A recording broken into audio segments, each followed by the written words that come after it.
Guys, welcome back to my channel. This is Lana for TT Perkins, and this is my channel.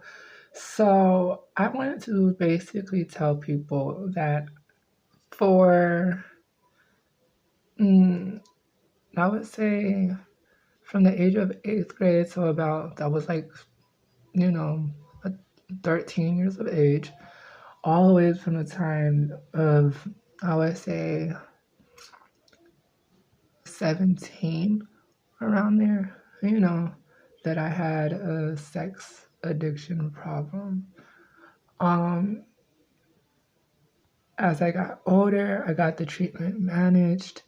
I did tell you guys that I did suffer sexual abuse, so that take part into some of the sexual reasonings of why I had a sex addiction problem and the reason why I kept being addicted to having a sexual fulfillment. Um, I had to go, I overcame it. Yes, I did. It's been about 2 years since I've had sex penetrationally. So this is why I'm speaking on this for you guys. Um, do I do oral? I do still do oral only because oral is still sex, yes, but I just, it's one of this, it's a give and take, one of those type of scenarios. It's like, I like oral sex more than penetrational sex, only because penetrational sex, I told you guys, I am a porn model. So, I do because of that. Like, I constantly have to do sex acts anyway. So yeah, but, um, because of my trauma when I was younger, that's what introduced me to a sexual addiction. And because I went through puberty and I told you guys I had a lot of testosterone flowing through my body due because of my genitalia reasoning. And because of that, I had to come to terms with that I had like a problem managing the idea of having sex because that's what age, everybody starts to masturbate around the age of 13. And because of that, all those sensories and all those nerves and all those like hormonal scenarios starts to give you sexual arousals. And because you already were constantly going through sexual abuse from the age of 4 all the way to the age of, I told you guys I ended when I was about to be an eighth grader, so around like 13. So of course, and then after that, you guys, like I told you guys, after 13, I just started having sex longer, and I've been having sex now for 20 years, basically, and I'm 23, about to be 24 next year. So, so I've been having sex for a very long time. I am clean. I do not have any diseases. I keep my health taken care of and everything else on those type of manner, even if I manage a business in the sex industry as a pornography model. So yeah. But with that being said, I understand for people who are battling sex addictions and stuff like that. Like I know it can get like a little, it gets recreatory in your life because it gets very not recreatory, like it gets like stressful is what I'm trying to say. Because it gets very stressful and commanding and like very very stressful. Do it because you have these sexual urges and you have these sexual fantasies that you want your partner to meet for you, but I'm just telling you that going through the sexual trauma and everything else I encountered and everything going through the sexual abuse and everything else too, like I told you guys, and then having to be, growing up and like at 13 and now having sex with other people, because I started having sex with the out in the public people. And that's when I just started going to that. And then I became an escort around 16. So, yes, it's been like a long, long, long journey for me to get myself to recovery. But when I look back on everything, all I can say is there was a lot of healing that I had to make and a lot of growth that I had to make and overcome from my sexual problems because, they didn't stop the end of the abuse. So, because the abuse never ended, it was a problem for me to overcome. But at my age, at 23 years of old, I understand that I only have sex with people if I'm doing a filming in the industry wise, because that's the business I make my income wise, and because I masturbate and I do that on a pornography reasoning. So it's kind of like it's okay and it's accepted, but I do had I struggled with watching pornography, as a little one too, because like I told you guys, like I was raped since I was 4, so they introduced me to pornography and stuff like that also. So and that's kind of how I kind of started watching porn, and I already had to battle watching porn growing up, and then I growing older from watching porn and stuff like that. I started, of course, everybody knows puberty starts around like 13, 12, around there, but, 12 or 13. At sixth grade, I was already having sex in sixth grade. I was having sex with the next door neighbor. I'm not marketing any, I'm just telling you guys like my sex abuse, like how my sexual addiction battle that I had to overcome at 23. I started having sex because that's when, like since since I've already been sexually introduced to sex, as a young one. Growing older, I started having sex with the next door neighbor sons.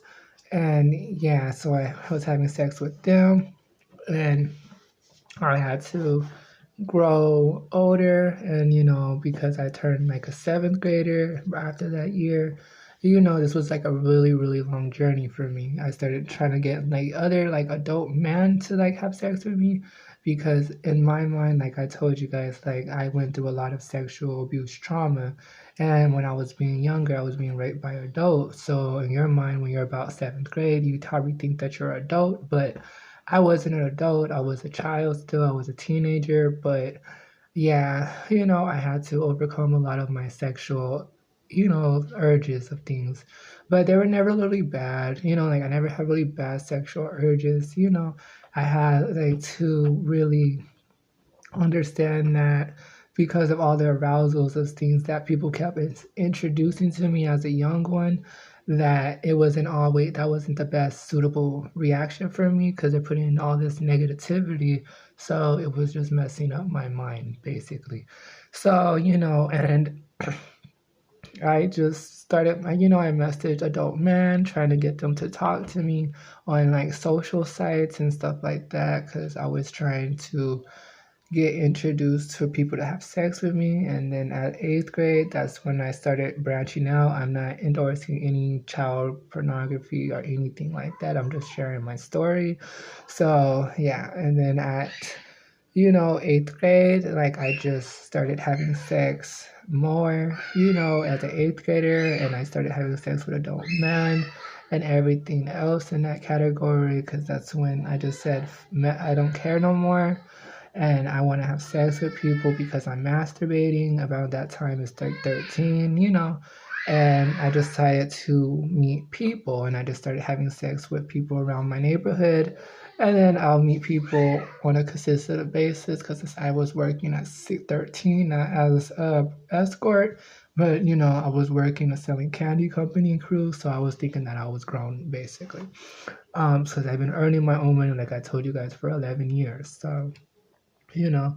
But when I was 13 in that in that industry, like at 13, and after that eighth grade scenario of me having sex with people who I encounter daily, people who are growner, I mean like high school students and people who are adults and stuff like that, who would see me and they'll be attracted to me or get arousal to me. I'm not introducing, I'm just saying like this was my story from that scenario that I had to encounter to get me to where I am today.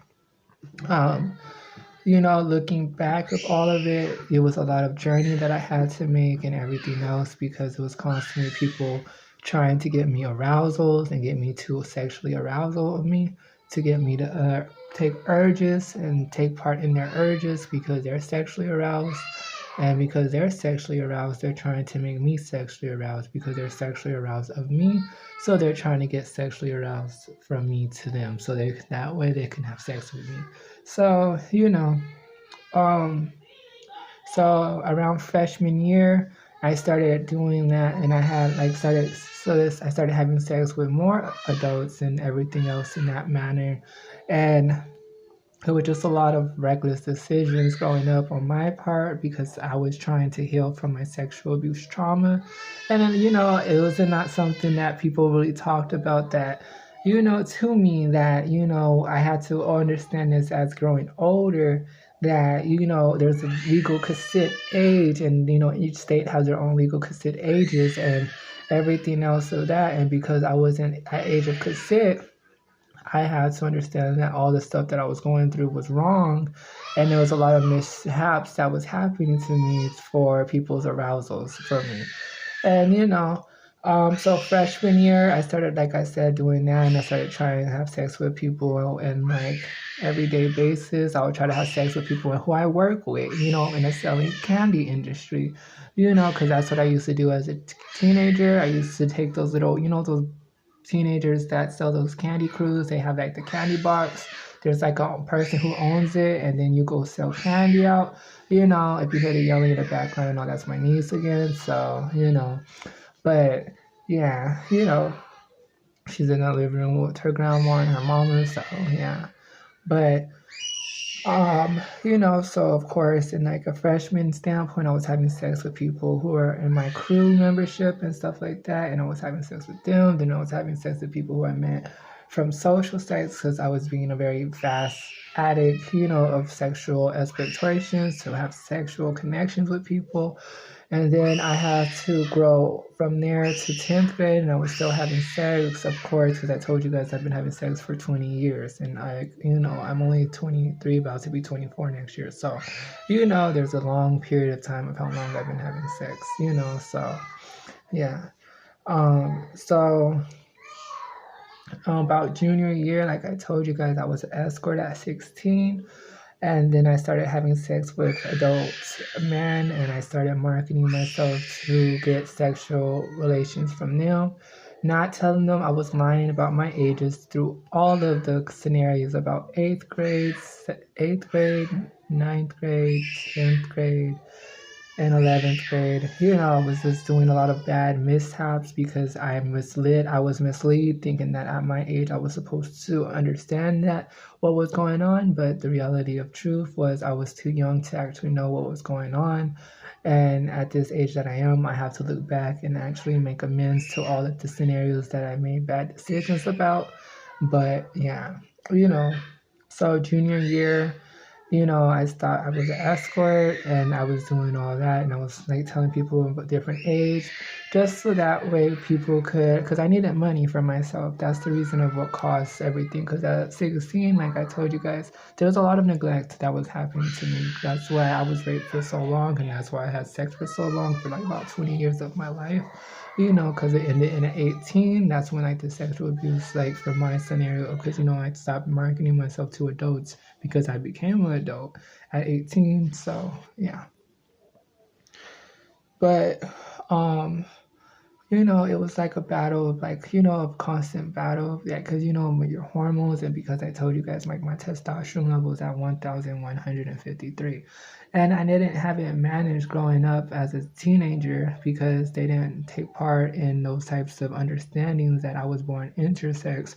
They just view that, well, because I have a dick between my legs, that means that I am male because that's what's between my legs. But if you look at me, like I tell you guys, I'm not a male, I am a female. I just have a birth defect between my legs, and that's how that scenario took place, basically. Um, so what can I tell people who are battling sex addictions and stuff like that? I can tell you that the most you can do is don't act on your urges, get help on your urges, find you a good partner, someone that's of age, of course, and get with them and make the determination of how many times you guys have to have sex a day in order to keep your addiction at bay. Do, because we're adults, and that's just what we'll do as adults, not take part in bad decisions and make bad choices because of our own sexual gratification of needs. So, um, what I wish for people for the Me Too movement of scenarios is that, yes, I understand how that's a big topic that goes around every day. It's about the Me Too movement and how it changes. People are coming out more and more every day, introducing their stories about the sexual misconduct that they face in the working world and in a regular street world. And as we see every day in the news too, that there's always some more stuff that happens every day in that type of misconduct.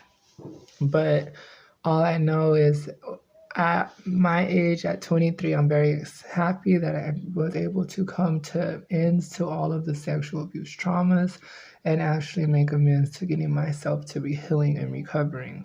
So, so there is light out of it, but in that light, it was a lot of darkness in order for me to get to where I am today.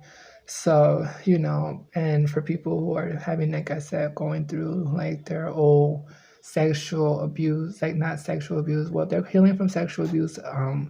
Well, of course, this is basically me telling you that yes, I had like a sex addiction problem growing up due because of my sexual abuse.